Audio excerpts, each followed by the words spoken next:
أعوذ بالله من الشيطان الرجيم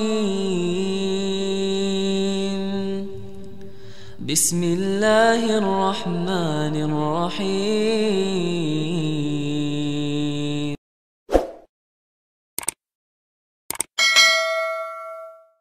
Oh ya, ini ada yang bertanya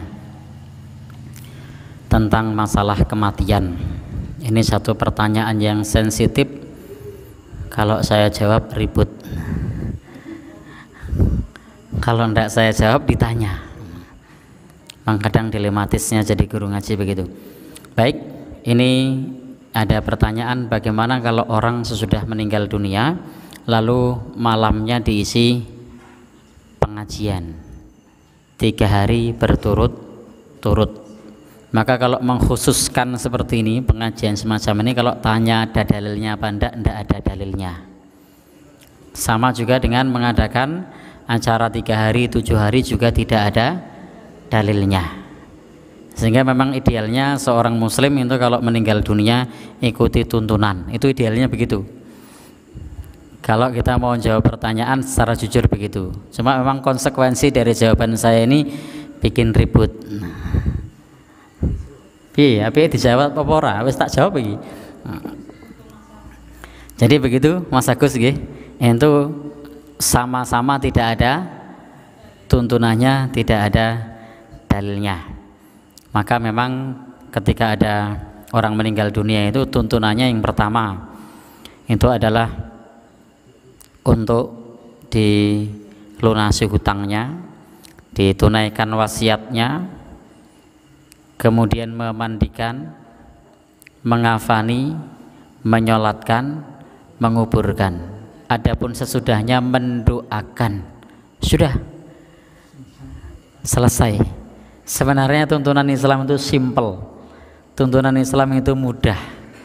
Tapi kadang yang membuat sulit, yang hidup, keluarganya. Kalau ada yang bertanya mendoakan sampai atau tidak, sampai. Jadi silahkan mendoakan karena doa itu dituntunkan. Tetapi menentukan hari, menentukan bentuk sedekah itu tidak ada tuntunannya. Maka kalau Anda mendoakan meskipun tidak pakai gedang rojo sampai. Maka jangan bikin syarat sendiri kalau mendoakan harus pakai gedang rojo, harus pakai ingkung, ketan, kolak, sego, golong. Ini kasihan orang yang tidak punya duit.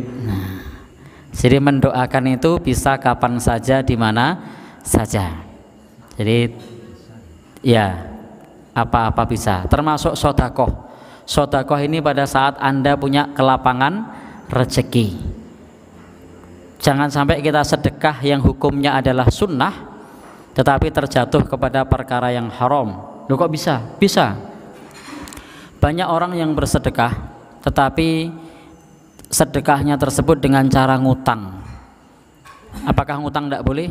Boleh. Tapi ngutangnya riba. Apakah kalau ngutang riba itu haram? Iya, haram.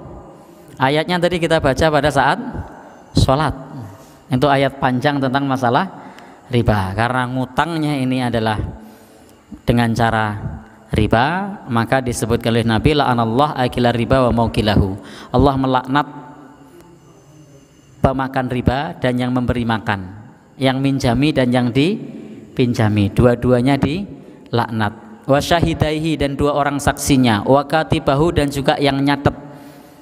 Ya, maunya tadinya sedekah berpahala tapi tidak jadi dapat pahala.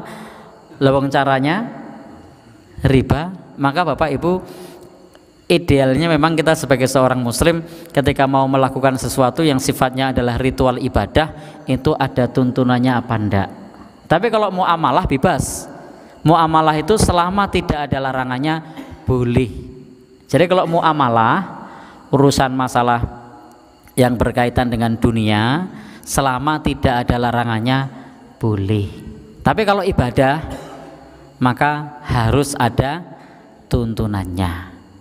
Termasuk tadi kalau mau sodakoh. Apakah sodakoh itu sampai kalau kita maksudkan untuk orang yang meninggal? Sampai. Ada seorang sahabat bertanya kepada Nabi, ya Rasulullah, wahai Rasulullah, inna ummi iftulitat, ibuku mati mendadak, walam tusi, dan ibuku belum berwasiat dan tidak berwasiat. afatasaddaqtu anha, apakah jika aku bersedekah untuknya falaha ajrun, bagi ibuku pahala? Jawaban Nabi, na'am, ya. Jadi kalau bersedekah itu dapat pahala. Sayangnya banyak orang sekarang mengatasnamakan sedekah tapi prakteknya bukan sedekah, prakteknya selamatan. Jadi dia berpikir kalau saya tidak melakukan ini begini nanti merimpeni, kalau saya tidak pakai serono ini itu nanti ada yang kesurupan, kalau harinya tidak pas geblake simbah nek ono popo wong tua ramelu tanggung jawab. Lah ini bukan sedekah, ini selamatan, tidak dituntunkan di dalam Islam. Tolak balak yang dituntunkan dalam Islam itu tidak begitu. Jadi tidak menggunakan cara-cara seperti itu. Begitu nggih Mas Agus. Jadi ini prinsipnya adalah tuntunan di dalam jenazah yang dituntunkan secara agama adalah silahkan ketika orang meninggal dunia selesaikan utangnya, wasiatnya, kemudian memandikan, mengafani, menguburkan, mendoakan. Alhamdulillahi Rabbil Alamin. Segala puji bagi Allah, Tuhan seluruh alam.